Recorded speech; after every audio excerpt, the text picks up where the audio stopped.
Longtime Ole Miss men's basketball head coach Andy Kennedy announced on Monday that he will resign his post at season's end. A premature and anticlimactic denouement to some large-scale writing that's been on the wall since the day that Chancellor Jeff Vitter was installed as head man in Oxford. The university declined to extend AK's contract after the Rebs' 2016-17 campaign, instead electing to take a wait-and-see approach to Kennedy's future performance in charge of Ole Miss hoops. At the time of the non-extension, this very blogger argued that AK was well positioned to receive one after this season's conclusion. And it's today that you should provide your best edible crow recipes in the comments or on Twitter. Still, though, there's much that rankles surrounding AK's resignation announcement, not least because it would appear he knows that Vitter and athletics director Ross Bjork had no intention of keeping him on beyond the first week of March this year. Notwithstanding Kennedy owning the most wins in Ole Miss hoops history and accounting for a full quarter of the Rebs' NCAA tournament appearances. For all his platitudes during Monday's presser to announce his resignation, there'd be no such need for this sort of proclamation if he wasn't guaranteed to get the axe in a month's time. AK did the best with what he was given. Which wasn't much. Ole Miss basketball pays one of the lowest salaries in the SEC. In addition to that naked fact, and perhaps more importantly, Ole Miss basketball's assistance pool is equally as dismal. Such pecunious incentive practices render the Ole Miss job one of the least attractive gigs in Division I college basketball, to say nothing of the fact that the Rebs play in a consistently weak hoops conference over and against the rest of the Power 5 leagues. In short, bringing and keeping top-tier leadership is difficult in Oxford, given Ole Miss conference and national competition. Still, though, Kennedy was willing to eat lesser pay for commensurate work on the recruiting trail and on the court to coach at the flagship university of his home state. He brought energy, personality, and inventiveness, especially in his efforts at bringing JUCO and transfer prospects to Oxford to bear in a town and state where basketball sits far behind juggernaut football as sports fans' main point of attraction. This latter point bears stressing. AK was recruiting from north-central Mississippi. The in-state talent is already thin. Memphis, Vanderbilt, Tennessee, and LSU sit in your recruiting backyard, and penetrating the AAU elites in New York, Chicago, Atlanta, LA and elsewhere can grow prohibitive when attempted from MS Highway 6.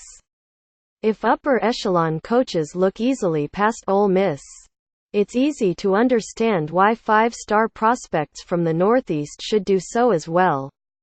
And still, AK cobbled together some fun, impressive cohorts that should have popped off a season here or there that ran one or two rounds deeper in the SEC or NCAA tournaments than they otherwise did.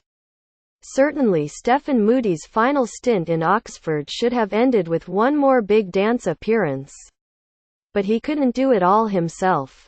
AK has a knack for rehabilitating CBB's castoffs and molding them into role-player guys that contribute and play like hell for him. Kennedy managed to rein in Marshall Henderson's outsized personality just enough to turn him into one of the most prolific, enjoyable gunners in conference history. He kept Jarvis Summers around for 4 full years, and then somehow recalibrated Stephen Moody into a one-spot guy a year later. There were growing pains, to be sure, but by season's end Moody looked comfortable on the ball and running the offense that, given maybe 5 more games, we're talking about AK's 3rd trip to the dance. Kennedy will be coaching college basketball next season, and given a real support structure, He should thrive.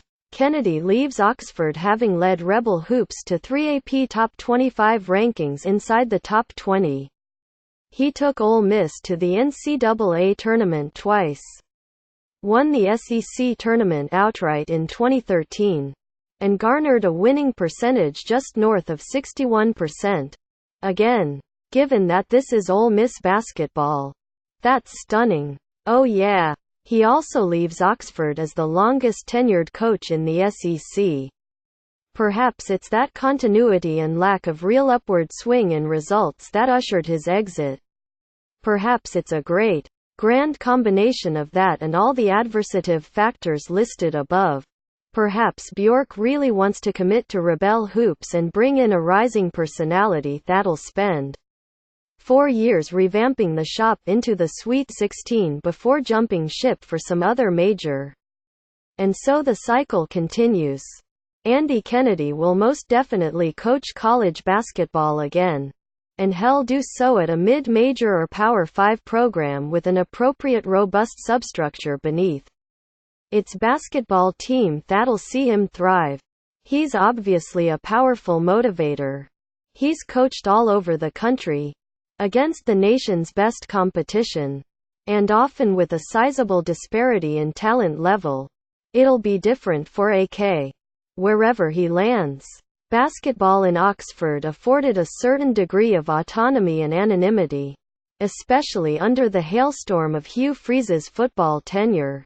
He didn't have to weather gross media scrutiny except for when he was causing international incidents at DUI stops because Ole Miss was never quite good enough to invite such microscopes. AK's clubs are good enough to find interesting for the casual fan. And they were fascinating for the basketball sportswriter. But there was never enough sustained success to ignite a soil-level rabidity around basketball in Oxford. He was kneecapped from day one. And kneecapped every day after. And he still coached for 12 seasons. There's something to be said for that.